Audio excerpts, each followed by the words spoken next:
இன்றைக்கும் ஆண்டவராகிய இயேசு கிறிஸ்துவை கர்த்தருடைய பிள்ளைகள் எப்படிப்பட்ட வார்த்தையினாலே கிரியினாலே மறுதலித்து கொண்டிருக்கிறார்கள். அருமையான சகோதர சகோதரிகளை, ஒருவன் கிறிஸ்துவுக்குள் இருந்தால் பழசெல்லாம் ஒழிந்து போய் நான் எல்லாம் புதிதாக மாறினேன் என்று சொல்லப்பட்டிருக்கிறது. ஆனால் கிறிஸ்துவுக்குள்ளே வந்த பிறகும் ஞானஸ்தானம் எடுத்த பிறகும் நான் ரட்சிக்கப்பட்டு காப்பாற்ற பெற்று விட்டேன் என்று சொன்ன பிறகும் அவருடைய பழக்க வழக்கங்கள் அப்படியே தான் இருந்து கொண்டிருக்கிறது.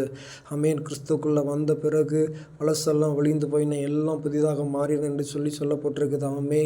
அவர்களுடைய சர்டிஃபிகேட்டில் அவர்கள் படித்த அந்த விவரமெல்லாம் அங்கே சொல்லப்பட்டிருக்கும். அரசு வேலைக்காக இன்றைக்கு கிறிஸ்துக்குள்ளே வந்த பிறகும் அவர்கள் எந்த நிலைமையில் வந்தார்களோ அந்த நிலைமைகளுடைய பேர்கள் அப்படியாக அதில் அறிவிக்கப்பட்டிருக்கும். அருமையான சகோதர சகோதரிகளே, நாம் கிறிஸ்துக்குள்ளே வந்துவிட்டால் பழசெல்லாம் ஒழிந்து போகணும்.